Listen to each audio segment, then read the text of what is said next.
Yo, what's up, y'all? It's your boy Silence with the Dots, man. We back with episode 4. I mean, we just keep on going. We keeping the consistency going. I can't let y'all down. I know the editing is like late. I'll be late with the videos, but y'all get them. Y'all get them. That's all that matters. As long as y'all get them, we good. Today, we in BK with it. We had Dick and James, man. Definitely dope bar. I just like came in and I was just like astounded, man. Black owned. Y'all know I'm everything about black owned. So yeah, I definitely need to drop by. Y'all see the scenery already. And y'all see who I'm sitting next to, man. Like, come on. Do I need to introduce or do I don't think I need to introduce. Crazy. Guest number 4. Who we speaking to? Let us know. I go by the name of DJ9AM. My real name is Angel, for anybody who don't know, but everybody calls me 9. I don't even know that. It's none of their business. It's 9. Like, wake your ass up. Like, where you from, 9? I'm from Las Vegas, Nevada. Born and raised. I moved to New York about, I want to say 2012, 2013. So I've been here for a little while. People want to say I'm a New York native now, but no, I'm from Las Vegas, Nevada. I love New York, but I'm from Las Vegas. I would jack my shit. I know where I'm from. I love where I'm from, but yeah, I love the city too. So. Yeah, for sure. Thank you, of course, for coming on the show. Speaking of Vegas, you're actually probably the first person I done met from Vegas, and I don't think I've met anybody else from Vegas.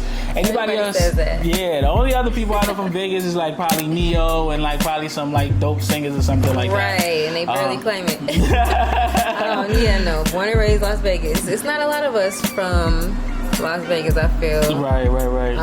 It's a lot of people that are, transient, just moving to Las Vegas, but it's not a lot of us that was born and raised there. Right. What else could you tell us about Las Vegas? Like, I know about the casinos already, and we know already about like maybe the desert. That's all I know about Las Vegas is like the desert and the casinos. Like, what else do we know growing up there? They go and visit Vegas, and they don't leave the Strip, but there is a whole world outside of the Strip. When I was growing up, it was almost like a small town. We all kind of knew each other, especially in the black community, because it was a lot of us, but it wasn't. You know what I'm saying? I don't know if that makes sense. And we were all going to the same places. You come to these, other cities like on the East Coast where there's so many places where black people can go and congregate and be together and do whatever they do, but in Vegas it really wasn't a lot. So we would all always be in the same spaces. So that's the thing that made Vegas small. Okay. Why not like LA, because LA is closer to Vegas? Why not migrate to LA instead of New York? Because LA felt too familiar. I feel like I needed a culture shock. Okay. You know what I mean? I wanted so badly to just learn and experience something new and different. And I feel like if I went to LA, it would have been so easy for me to be like, oh, I'm just going to go back home. Right. I came to New York because I didn't know anybody. You know what I mean? I didn't know anybody.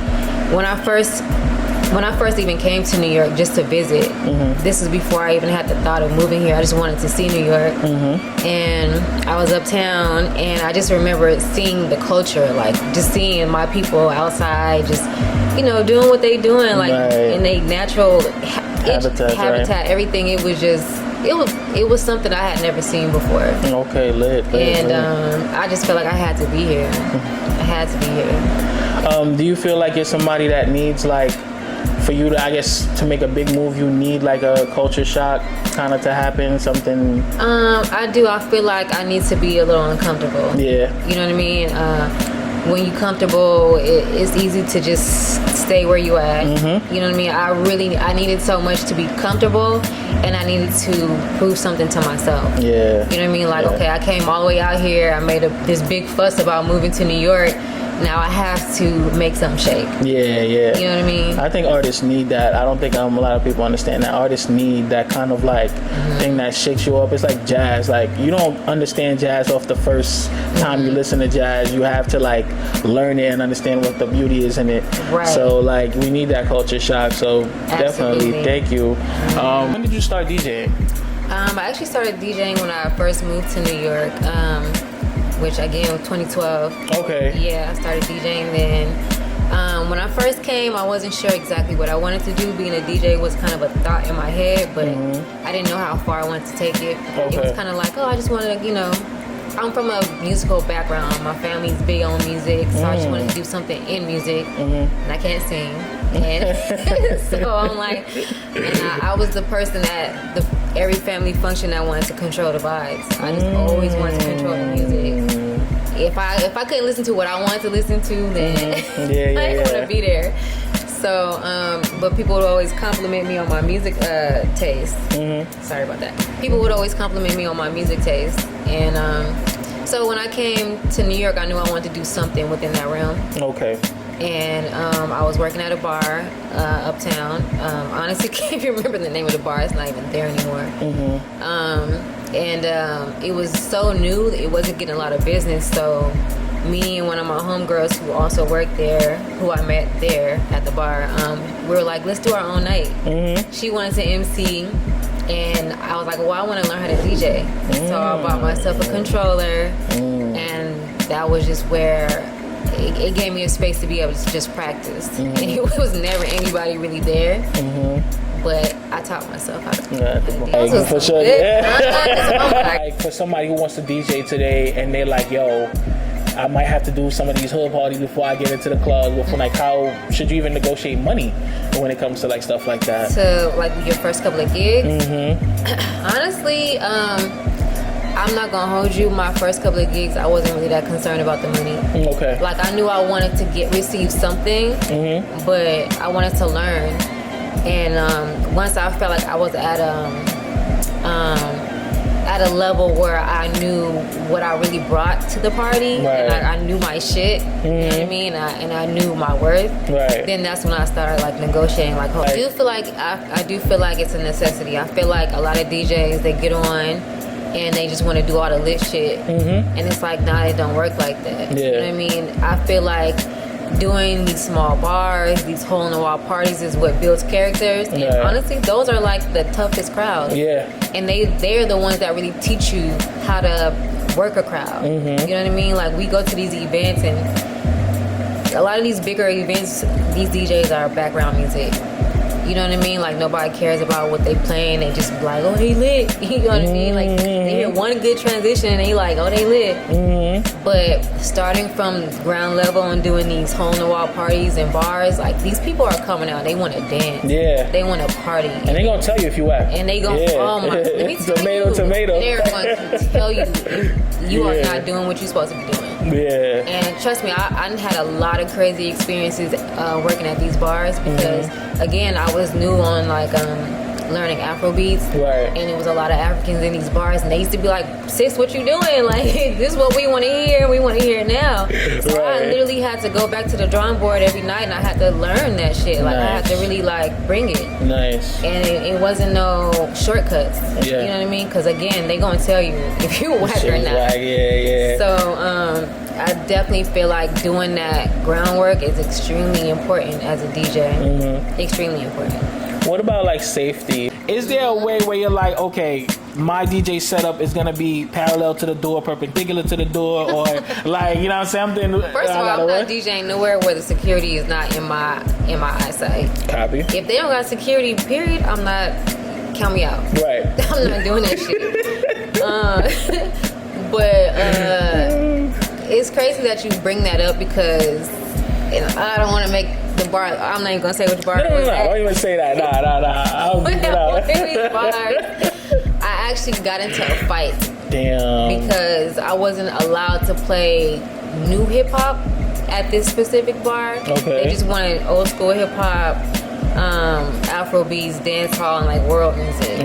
And I guess they were trying to keep a certain crowd out of their spot because of where they were located, which I can't really blame them for that. Okay. So I was spending one night, and these two girls, I guess, I don't know if they was from out of town, but they came up to me. They might have been from Philly. And they was like, you ain't got no Meek Mill? Play some Meek Mill. And I was like, I would, but I'm not allowed to. I can't play that. And then they were like, they were drunk. You know what I mean? So they stood by the booth and kept like badgering me to play Meek Mill. And they were distracting me for so long and like cursing me out, going in on me. So finally I called security over the mic. Oh. I think at the time security had stepped outside to do something really quick, so he didn't come. But they got so mad that I called security to come over there and get them. They started swinging on me. It was two girls, and we just basically, I was getting jumped. And we started fighting, and the bartender, which was a female, she jumped from behind the bar. One of the managers had to run over there. It was just a crazy night. And then they got them out of there finally. And then I had to continue on with the night. Oh, shit. But so, gotta go. but at that point, I learned that at certain parties, I have, like you say, you gotta have your own shoes on. I have to be prepared for stuff like this. Like I can't just be too cutesy or whatever. And like I learned how to maneuver in those spaces. Right. Your equipment. Like, is there any insurance on it? Like, how do you like come back for it? Like, if somebody, God forbid, like takes it. Usually,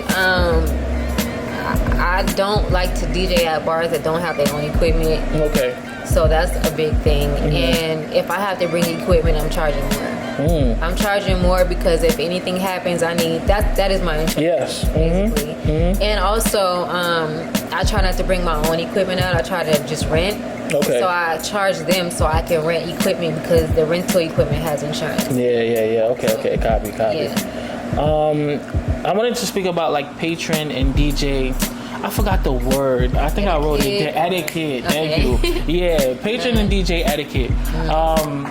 Patron's coming up to you every 5 seconds. Oh, let me get can I get this song on? Can I get that song on? Like, is there like a list of rules you have that people shouldn't do, or even experiences where managers have come in and maybe tried to touch your stuff without your permission and all that extra stuff? Do you have a set of rules that you feel like people should not do when it comes to DJing? So much to say about this. Okay, as far as the patron, them coming over, like requesting songs and music and things like that, I usually just ignore it. Okay. I usually just ignore that, unless a person comes and requests a song that you probably was about to play anyway. So some people have, some of the crowd members have a good ear for music, and they hear a song, they're like, "Okay, you play this next," and I'll be like, "You know what? That actually is a good idea. I might play that in the next, couple of songs." But usually 9 times out of 10, I'm ignoring it. Okay. I'm ignoring it because it's like, sis, like, it'd be like the beginning of the night and they want to hear the most lit song. It's like, I'm not about to play that right now. Yeah. Like, it's the beginning of the night. Like, we easing into the night. Like, let me relax. As far as, like, people touching the equipment, or even taking drinks and putting it right on the DJ. That's a no-no. You cannot do that. I'm just letting them know, like, you can't put it there, and if they ignore me, I'm tossing it out myself. Okay. No drinks around my equipment. Unless there's like a separate table on the side or whatnot. But yeah, that's a no-no. That's a big no-no. As far as people touching my equipment while I'm spinning, it depends on who it is. Like, there are times where you might work with a host and they might, touch the equipment, while you're spinning, and sometimes it's okay. Sometimes they be doing too much. But as long as there is like a conversation beforehand, you know what I mean, that they might do this and they might do that, then it's okay. Okay. Other than that, any other DJ coming to touch my equipment while I'm spinning, unless it's really on some like helpful, like I'm really trying to help you. Right. Oh, the sound is crackling and maybe I can't hear because I got headphones on. I feel like that's okay, but I hate when when male DJs, especially, like when I'm really rocking a party and I'm doing my thing and it's like they want to be a part of the moment and come and like touch my fader or do something like. I hate that. Yeah. I hate that because they don't do that to other men. Yeah. They don't do that to other male DJs. They wouldn't dare do that to another male DJ. So that is a big no-no, and I know I'm not the only woman DJ who's experienced that. I want to segue into that. I'm ready to fight. Like, the thing about that pisses me off is because I feel like the crowd is always quick to give the man the credit. So literally, I could be up there for the full hour DJ, and a man can come up there for 2 seconds, and they'll go up to him and be like, "Oh, good set," and I'll be like, "Good, that was me." You know what I mean? Like, I mean, it is what it is, but it's like, I don't know. Yeah. Yeah, it's a big no-no. Don't touch my set. I wanted to segue into that. Like, as a female DJ, do you feel like you don't get as much respect against the guys, or there's opportunities that are probably not given to you as much as the guys, or is the industry still as male dominated as it used to be back in the day, or? It's not as male dominated as it once was. I will say that. I feel like us women DJs have come up a lot, and we are getting a lot of opportunities. So I will say that. And also a lot of the bookers have become women.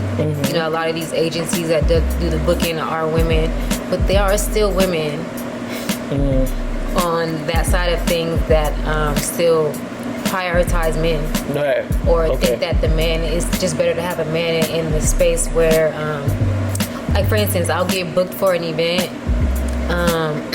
and automatically, if it's me and another man, if it's me and a man, I'm automatically the opener. You know what I mean? Like, no matter, it doesn't matter if I have more experience than this man, if I'm better than this man, automatically I'm the opener. Right. You know what I mean? Right. I've been DJing for over 10 years. And to have me as the opener against this man who's just been DJing for 2 to 3 years simply because he's a man. Yeah. It's frustrating. Yeah. You know what I mean? At the end of the day, I give respect where respect is due. If this man is better than me, if he has some skill that I don't have, or if he's just been doing it longer, then okay. You know what I mean? Like, I know how to, this is gonna sound bad, I guess, stay in my place. You know what I mean? Like, I know where I'm supposed to be. Right. It's like I know my worth, but I also know. Yeah, you know what I mean? So I'm not gonna scream like I should have that position just because I'm a woman. Right. But I think I deserve certain positions because I am good. Yeah. And I have the experience. Yeah. And I know I'm gonna do a better job. Would you rather like a bill with more female DJs on the bill versus like, you know, certain male? I love bills where it's predominantly women. I love those type of bills. Yeah. Because I feel like we do a great job. Yo, y'all body it. We carry. Like, I feel like we do a great. And I think I heard somebody say this before. I think women have more, I guess, is it empathy? You know what I mean? Like, we care more about somebody else's, like the crowd's pleasure. You know what I mean? So it's like, even though we're playing what we want to hear too, we're also there to please the crowd. Yeah. And I feel like maybe, and I can't speak for all men because it's not the case. But I feel like sometimes they just play for themselves. Right. You know that is true. I'm gonna play what I like. You know what I mean? Because that's just their energy. Not all of them do that. You know what I mean? But I feel like, as far as women, we just kind of like care to like nurture to the crowd more. You know what I mean? I think maybe that's why. Not to and sound. Then we play music differently because we are more emotional. So we playing from like an emotional space standpoint, without even realizing it. Yeah. You know what I mean?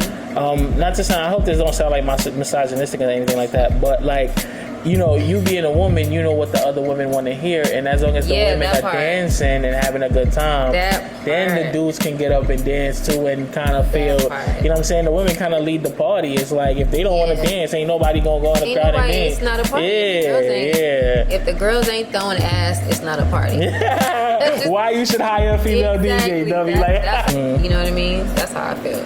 Growing up, like, I guess party music for you would be what? More like Atlanta down south music, or is it more West Coast you putting? Well, okay, again, I'm from Las Vegas, so Vegas is the Southwest, and people don't realize that. So it's like it's a combination of both, right? You know what I mean? Not to mention that my family's from New Orleans, and I spent a lot of time out there too. So like, yes, it's both. It's West Coast, it's Southern music, it's heavy Southern music. I'm not gonna hold you, but yeah, I feel like both of those, that combination of both of those, I feel like they make some of the best music. Out to New York, you know, we're a melting pot of everything. So it's like, you got the dance hall, you got the Afrobeat, like you said. How much studying did you have to do, or even like the what's them niggas in? Like they didn't call it dembo. That's what they call it, dembo. Okay. How how much of that like you gotta like you had to study or even keep up every time as it changes? A lot. People don't realize how much studying as open format DJs, how much we have to like really study and know this music, because we not just studying like what's the hottest rap songs that come out. We studying everything. Like you said. But I love all of it. Yeah. Oh my God. If I'm at a party where I can play all of it, to me that's the best party. I'm going to that party. If I'm playing a party where the crowd is open to all of that, that's the best party to me. Do you have like a certain genre you would put yourself in? Would you call yourself more of a house DJ, more of a like popular DJ, world music DJ? What would you call yourself? I don't know. It just depends on what parties I'm getting booked for in the moment. You know what I mean? Like I feel like a lot of people put me in a box and try to say you only play R&B or you only play hip hop, but it's like that's not the case. Like again, you know my background. I've come from a space where I had to play world music and barely any current hip hop. You know what I mean? I guess I wanted to ask like, well, maybe I shouldn't ask because but I was gonna say at core, what do you mostly resonate with, love to play? Well, I grew up on hip hop and soul music, and R&B and things like that. Even Spanish music, because where I'm from. So I grew up on all of that. What I like the most, like just what I like to listen to at home. I mean, I listen to everything at home. I mean, I do love R&B music. That is my favorite. I do love hip hop. That's my culture. You know what I mean? So of course, that's what I resonate with the most. Is what's in my culture. Right. You know what I mean? You spoke about like as you I guess got more experience, you started charging more. What level was that where okay, I gotta start upping my price? Was there a defining like set or like show you book that you was like, okay, it's out now, it's up, like? Let me think. Okay. So when I first, again, me being a newer DJ, one of the first parties I did where I felt like, okay, I can really start charging a specific rate. I think the first party, like big party I did was this party called the Grazi Party. And it was in this Brooklyn warehouse, I guess you could say. And it was a huge party. Everybody ate my moves up in there. You got like a ballpark of how many people? Like, I want to say maybe like 500 to 600 people. For me, that was a lot. You know what I mean? So at that party, and again, that was like earlier on in my career, that was like one of the first parties I did outside of just like my residencies at these bars. That's when I knew I'm like, all right, cool. And I rocked the crowd. I mean, I was good, you know what I mean? But I was good enough to rock that crowd, so I was like, all right, cool, I can start charging this. And then after that, it was just like a level up every, I guess, couple of years. Also, another event I did was at, I want to say, was it Sony Music Hall? And I opened up for Offset and Cardi B. That was like another level up. And when I got booked for those type of events, and when they would offer, as opposed to just asking my rate, when they would offer a certain dollar amount, then I was like, oh shit, I could get this much? You know what I mean? Like, that taught me those. That's eye opening. Like, this is my worth. Like, oh, you know, it's up. For sure. You know what I mean? So like, I'm being too nice. Like, exactly. So like, when I got to spaces where people would be like, we want to book for this and we got this, that's when I was like, okay, wait. You know what I mean? Like, maybe I might be undercharging a little bit, but again, those were still like my earlier years DJing. So again, it's just experience and like working with certain people that make you realize, okay, I can get this much. You know what I mean? Did you have to like how would somebody in that space reach out to you? Is it like you have to pitch yourself to them, or is it more like they stumble upon you? In my experience, it's been people who just saw me out spinning. Like, and I'm not even trying to sound cocky when I say this, but a lot of times I don't have to necessarily pitch myself. People have seen me spin, and they'll reach out to me and be like, hey, I saw you spinning here, like I want to book you for this, and it could even be years later. You know what I mean? Like, if they have an opportunity to now give me an opportunity because they had such a good time that night, you know what I mean? Like, that happens a lot. Yeah, so a lot of people, they kind of just reach out, or, you know what I mean? Like, another way is sometimes I might pop out and show, like, a certain party love, you know what I mean? And then just being in that room, they might be like, just seeing my face, they be like, oh, you want to do this party? You want to do the next one? You know what I mean? Like, stuff like that. Just going out, like, supporting people. I guess that would be my pitching. Going out and showing love. Like, right. You know what I mean? You gotta be in the scene. Like, you have to be in the network also. Absolutely. But you seem like it's so, like, to yourself. At least from, like, what I've met from you. You're so to yourself. How do you... are you a social butterfly and I don't know about it? Like, not always. I'm very moody. I'm so moody. It definitely says that in your profile thing too. I am so moody, and not even necessarily like I be in bad moods. It's just like sometimes I don't know. I'm the type of person that kind of walks in a room and I kind of just observe everything. But if you talk to me, like I talk back. Like I'm not necessarily like I don't want to be. I'm not the type that don't want to be bothered or anything like that. Like I'll talk to everybody, but I mean I'm quiet and I am to myself. Right, you know what I mean? I can't help it. That's who I am. That's who I've always been. Right. I've never been a big social butterfly type of person. Also, I'm not a bubbly person. I am not. Sometimes I can be, right, but I'm not a bubbly person. I'm not the type of person that text you with a bunch of exclamation marks in it. You know what I mean? Like, I'm just not that person. It's no offense toward anybody else, or you know, me throwing shade to anybody. That's just who I am. Like, I can't be but who I am. Yeah. Do you have a certain specific show you did that was like the most validating, where you was like, was the Offset one was the first one? I think that might have been one of the first ones because I know I did a great job. You know what I mean? Like, I also opened up for Dipset and ASAP Mob.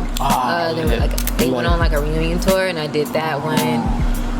So that was a different crowd in a sense. It like, is. Two different ones. One wants to mosh pit, and the other one wants to be cool. Yeah. Yeah, it's like Most definitely. That was pretty validating too. But I'm gonna be real. Like, I don't feel like I did my best at that one. I feel you. So that's why I don't really bring that one up much. I did a good job. Everybody probably thought you did great. You're just exactly. Being an artist, right. You have to critique yourself at the level that you know Absolutely. You are. Absolutely, and I'm a realist. Like, that's just how I felt. Yeah. You know what I'm saying? If you do got that bubbly personality that like in your face, it's a plus. It's a plus. Yeah. Most definitely a plus as a DJ. Does that take away? I know there's certain people like that might feel like, oh, because like the hype man is more on the mic. Does that make them better? Does that take away? Like, some people feel like this dude that probably don't really know how to DJ. He just hype as hell. I feel like they're both skills. You know what I mean? Like, even if you're not the best DJ, but if your mic game is so crazy to where you still got the party going crazy, right? You're a good DJ, right? You know what I mean? Like, I don't want to take away from that. Yeah. A lot of people cannot get on that mic. You know what I mean? That's a skill in itself. Yeah, for sure. Yeah. Practice and prep time. Like, do you have like a schedule? Is it like every week? You know, you got to dedicate 1 hour to your craft, or? Yeah, I do. I have a routine somewhat. I've struggled with it because I've struggled with being consistent all the time, but I do have a routine where one day is like kind of designated to me just finding music and like putting new music into my Serato, and you know, working new music into my sets. Okay. And then the next day I'll practice what I just downloaded. Okay. And that whole day would be kind of like designated to me actually practicing on my turntables at home. So, yeah. Okay. How long do you have to work a 9 to 5 to fund what you want to do, or even some people just up and quit like their 9 to 5 just to go be a DJ? Like, is that smart? Especially in New York or somewhere like Cali or... I'm not gonna hold you. I haven't had a 9 to 5 in a little minute. Let's see. I was in and out of jobs for a long time. Like since I've been in New York, I haven't worked a job for more than like a span of maybe like 2 years at once. Okay. And that's only because when I first moved here, I would get a job and then something would happen to where like my hours would get taken away or I was getting fired, you know what I mean? And honestly, I would be like, why is this happening? But when it would happen, I would have to go harder at DJing to make that money. So I kind of looked at it as a sign. I was like, you know what, forget it. I'm going to just focus solely on this because can't nobody take this away from me. You know what I mean? Like, it's all about how much work I put in. So I had another job for maybe 2 years, like leading up to the pandemic. And I let my homegirls talk me into quitting because I was just complaining so much about it. But at the time, I was getting booked a lot, and they were like, "Just quit." So I did. I quit. But I will say this: if you have a good job, I would say keep it. Keep it and DJ at the same time. Because again, like people who have more money to put into their craft, they gonna win every time. You know what I mean? Like. That's just more money to invest in yourself. Yeah, for sure. So that happened before. What is like your process, I guess, of remaining healthy? Because, you know, we just lost Fat Man Scoop and stuff like that. He was more like of a host, but also like DJing. Yeah. I'm sure he was also touring as well, too. When you're just consecutively being, rest in peace, yes. Yeah. When you're consecutively just being booked and just all over the place, how do you even keep a peace of mind? How do you even stay healthy? Do you have anything like that? I'm not gonna hold you. That shit is stressful. It's very stressful. So trying to get as much sleep as I can. Also, I had to look into like herbals and things like that that just keeps me healthy. Like I'm big on black seed oil. I take black seed oil like almost every single day. It has changed my life. Like I feel like I get sick a lot less. I don't really get sick when I take a lot of black seed oil. So honestly, like just tapping into like my herbals. Like my dad is big on like holistic healing and things like that. So he's always sharing things with me. So those things. Also, I try to eat as clean as I can.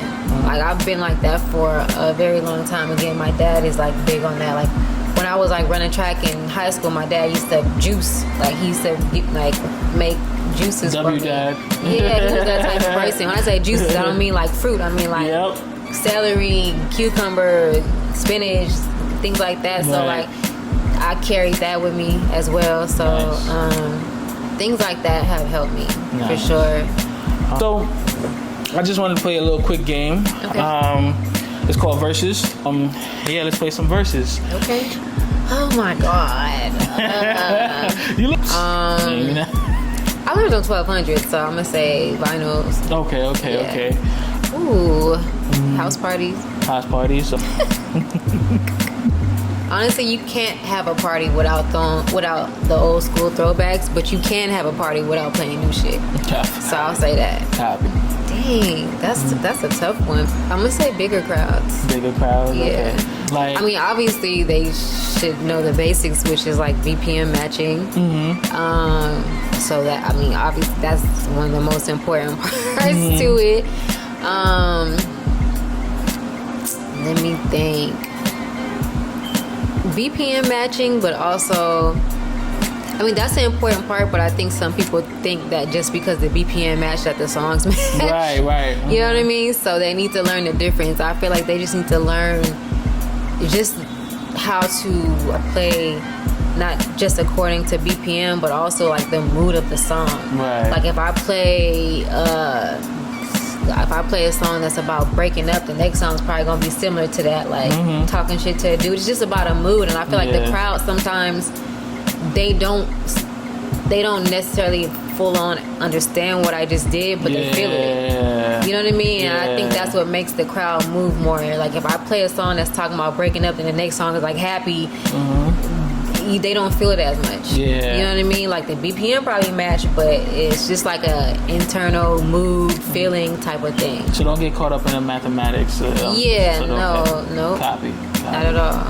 Well, Nan, thank you for coming on the show. Thank you for having me. You want to let anybody know what you're working on? Follow me on Instagram.